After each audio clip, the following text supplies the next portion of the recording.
25 de abril del 74, aquella madrugada, una sublevación militar apoyada por el pueblo acababa con 48 años de dictadura. Una revolución sin violencia, sin gritos, sin desórdenes, con flores. En aquella jornada histórica solo hubo claveles en los cañones de los fusiles y mucha ilusión. Bueno, también ideas, ideas de cómo debe ser una democracia que quería construir una democracia liberal diferente, al estilo de las europeas.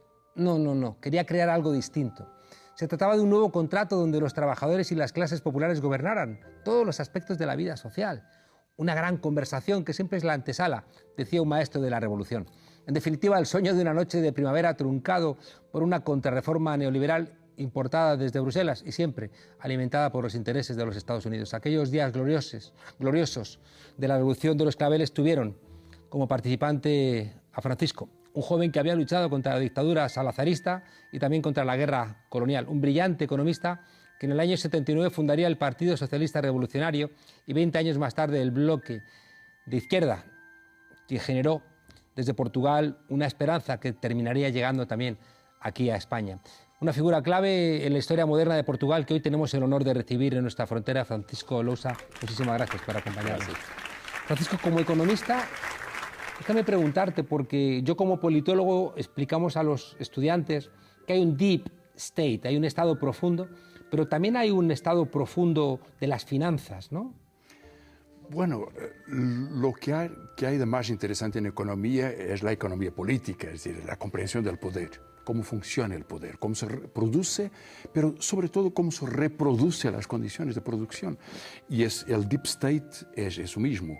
Los cambios de los últimos años, creo que lo más importante de todos, bueno, hay muchos, ¿no? Precarización del trabajo, la reorganización del contrato, individualización, agresión social por normas internacionales contra los estados, contra las naciones y todo. Pero lo más importante es que el sistema global se basa en la finanza. Y la finanza es el poder más absoluto, porque es un poder sobre los estados, se impone a la democracia, es decir, va a someter la democracia a la renta financiera. Y es el régimen que tenemos hoy. Es decir, la acumulación es acumulación financiera. Y es el deep state más importante.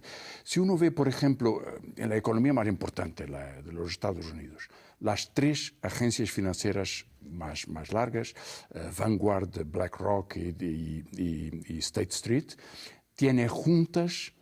son juntas la mayor participación en 40% de las empresas cotadas en bolsa. Es decir, casi la mitad de las empresas más importantes en todos los sectores en la economía norteamericana tendrían como primer accionista estas agencias financieras. Y eso es un poder inmenso, porque es un poder de captación de recursos, de sumisión de las leyes, de cambio de la naturaleza del poder mismo, ¿no? Y la debilitación de la democracia como forma de participación y de contrato social está muy inscrita en este poder, claro, creo yo. Tenemos, como decía Polanyi, ¿no?, que el dinero se convierte en una mercancía ficticia con el poder que antaño tenían los cañones. No ha hecho falta invadir Grecia para ponerla de rodillas. Claro.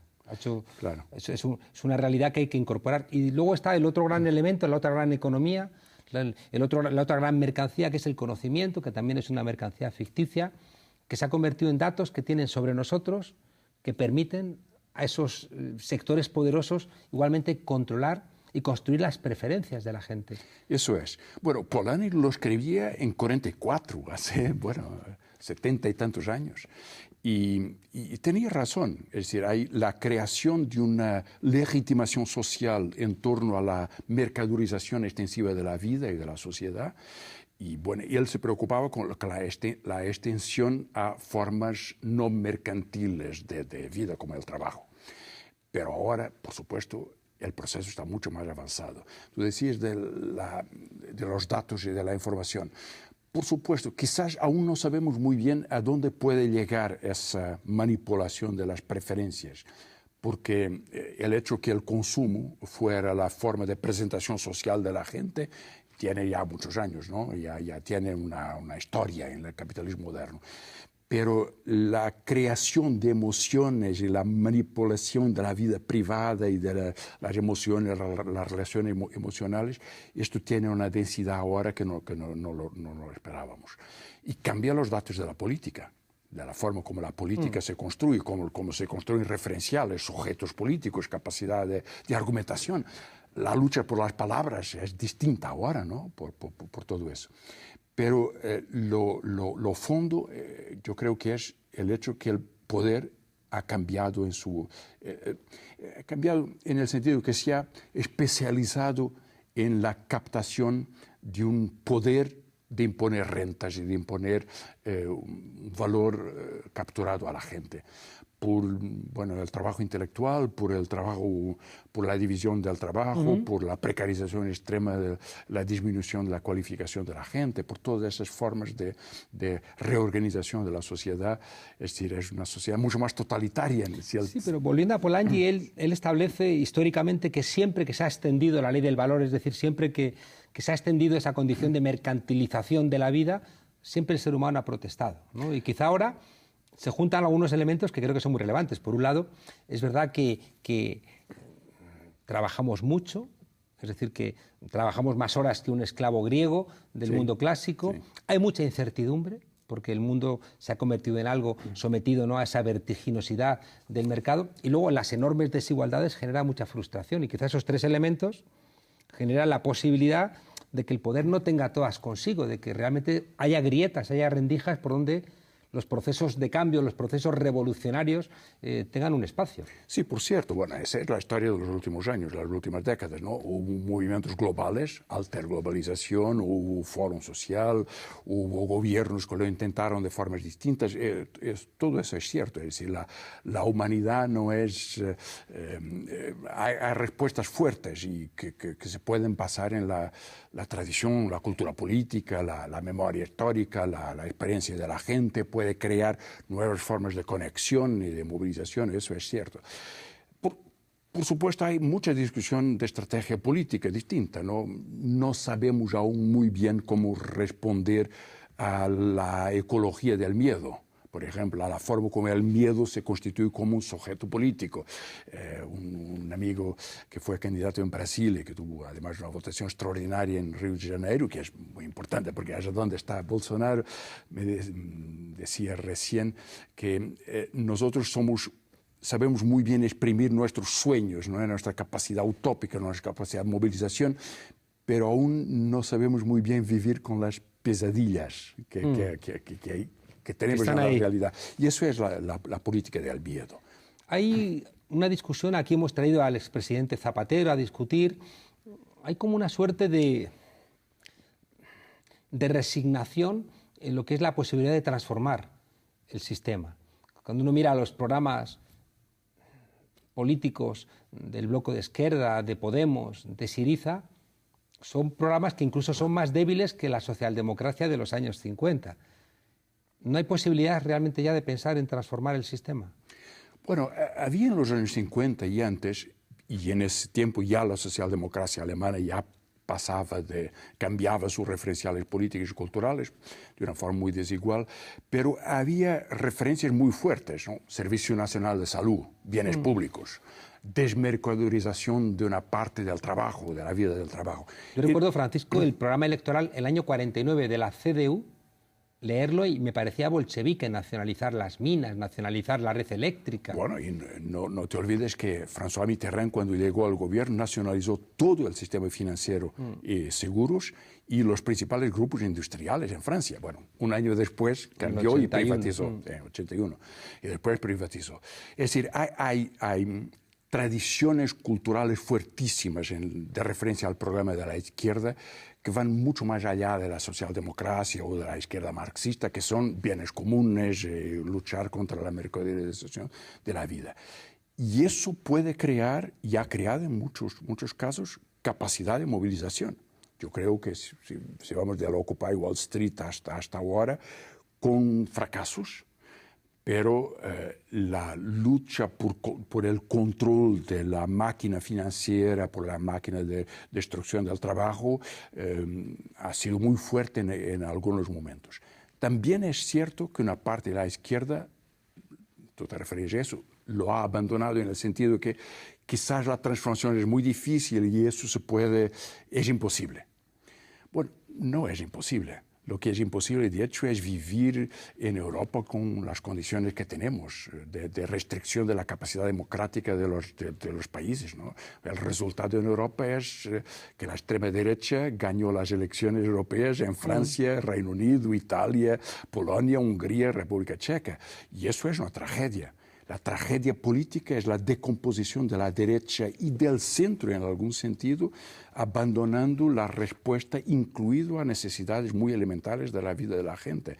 Quizás eso plantea a la izquierda la necesidad de tener una representación social, nacional, política, democrática, más radical en un sentido, ¿no? Más capaz de incluir, más capaz de movilizar, más capaz de concretar programas de cambio que la gente puede ver. Ciudades sin coches, cambio climático, reestructuración de la política industrial, reorganización de la relación contractual del trabajador y de la trabajadora, enfrentar la diferenciación racial o de género, otras formas de discriminación. En eso, en algún sentido, hemos sido fuertes, ¿verdad? Hemos creado alguna cultura, hemos creado algunas nuevas tradiciones. No lo hemos puesto a una forma de desafío político global, pero eso, bueno, tendrá que venir. Hay una cosa deprimente y es que las víctimas terminan votando a sus verdugos. Lo vimos en Europa, es el Labour Party el que saca a los obreros de una condición dickensiana y 25 años después votan a Margaret Thatcher. Vemos que Lula, Dilma sacan de la pobreza a millones de personas y cuando les dan un golpe de Estado, no, salen a las calles a defenderlos. Sí. Pero todo eso tiene una historia, ¿verdad? El Partido Laborista tiene una historia heroica en un sentido de la lucha en el siglo pasado y todo, la parte del siglo pasado, pero también generó a Tony Blair y a los ataques imperialistas en el Medio Oriente. Lula y Dilma tuvieron una lucha coherente contra la pobreza, pero igual Dilma nombró a Levy como ministro de las Finanzas con un plan de ajuste neoliberal trágico que desmoralizó a la gente. Le va mal a la izquierda cuando pacta políticas de la derecha. Evo Morales va a la toma de posesión de Bolsonaro y al final te dan un golpe de Estado. Por nada. Es decir, la derecha y el imperio no se contentan con gestos de simpatía.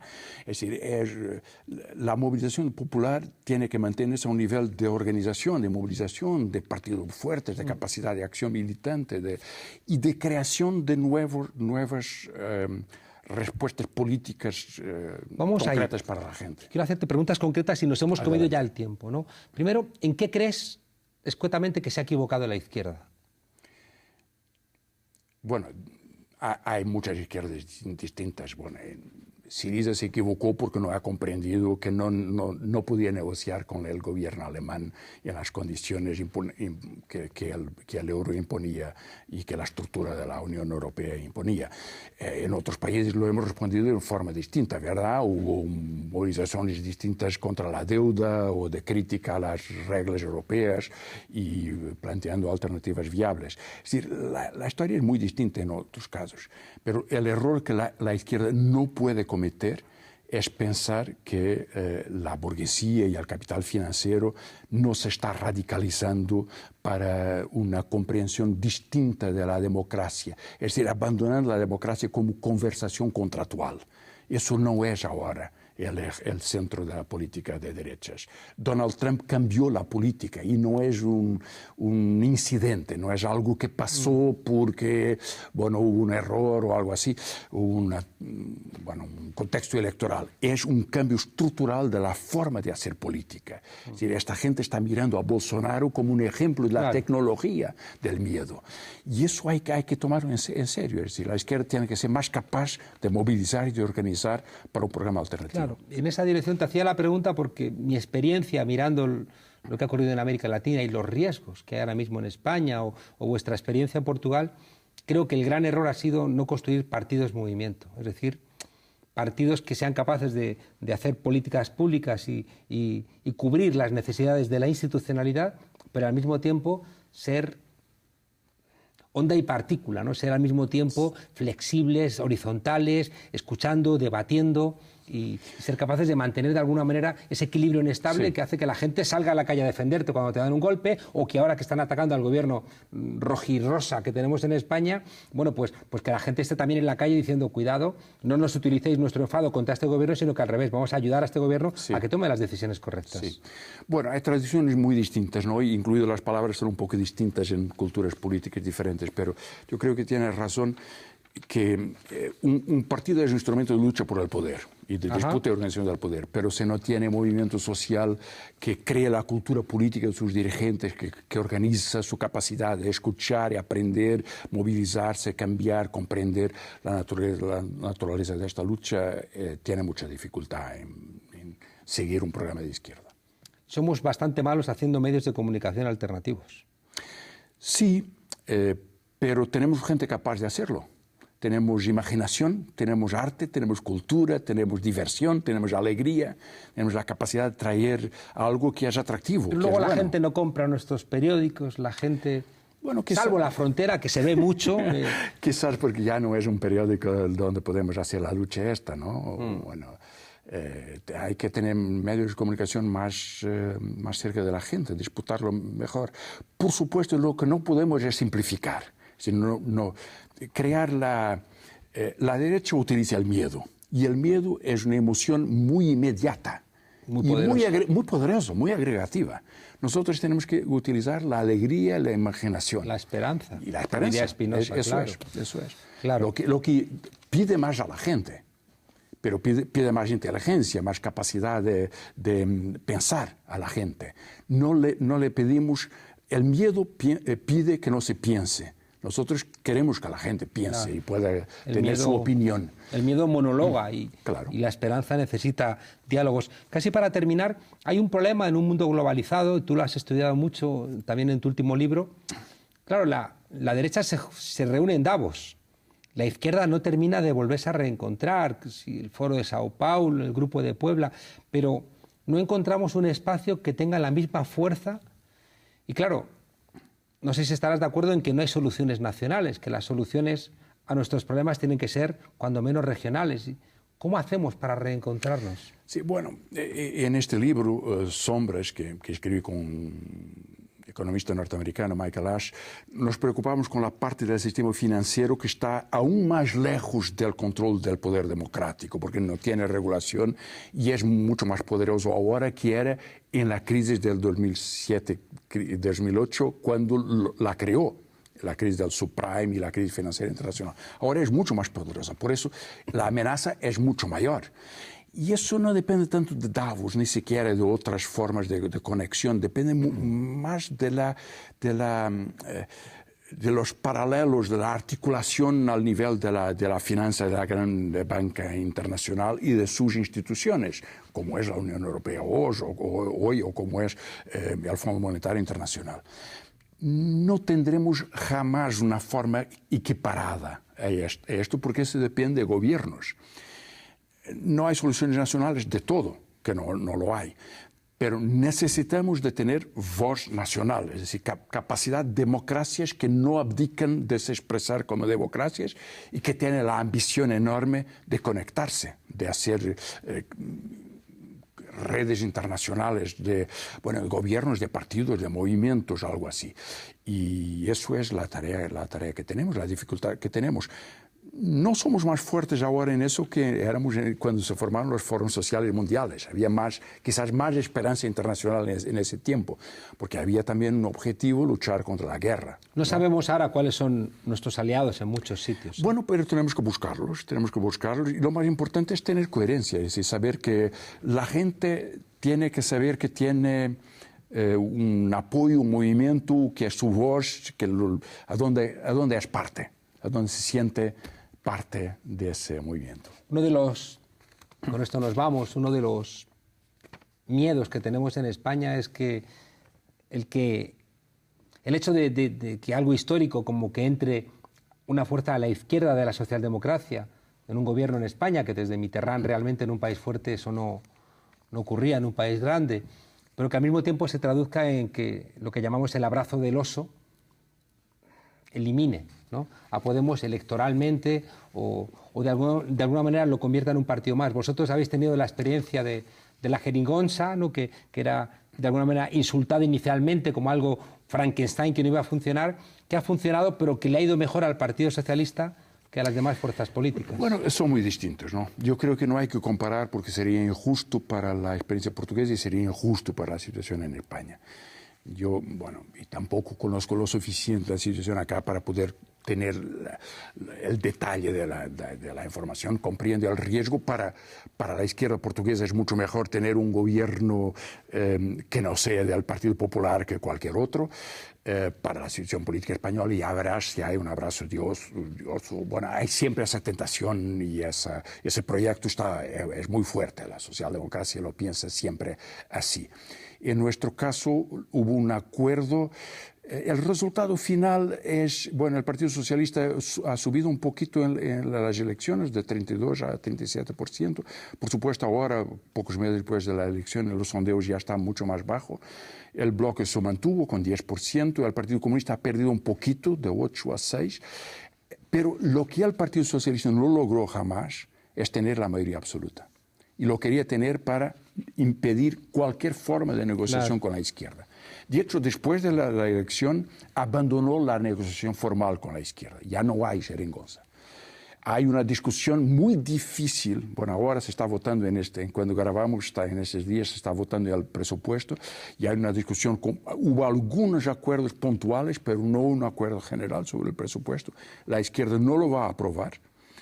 Le va a permitir que pase con una abstención negociada con cambios sobre todo sobre la política de la salud. Hay, bueno, una emergencia sobre la política de la salud pública para impedir la privatización y reforzar la capacidad de servicio para la gente. Y eso es muy importante porque la gente lo siente. Pero hay una negociación muy difícil.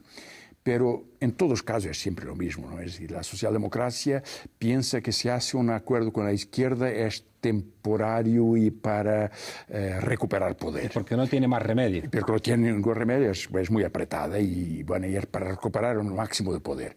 La izquierda tiene que, de distintas formas que sea, bueno, ya se verá acá en Madrid cómo se hace la cosa, pero nuestra experiencia es que hay que luchar por la relación de fuerzas y crear en la sociedad la fuerza suficiente para imponer políticas públicas contra la tentación neoliberal, la tentación de privatización. Estando preocupado con que el partido, una vez que Podemos está en el gobierno, que el partido sea capaz de mantener independencia, que mantenga una autonomía respecto del gobierno y que no sea correa de transmisión, porque si no creo que ahí habría un gran riesgo. Tiene que apoyar el gobierno, tiene que ser una fuerza política que moviliza a la sociedad para apoyar al gobierno, pero al mismo tiempo no es el gobierno, es otra realidad. Sí, bueno, la izquierda piensa el poder de otra forma, lo tiene que pensar y lo tiene que saber hacer.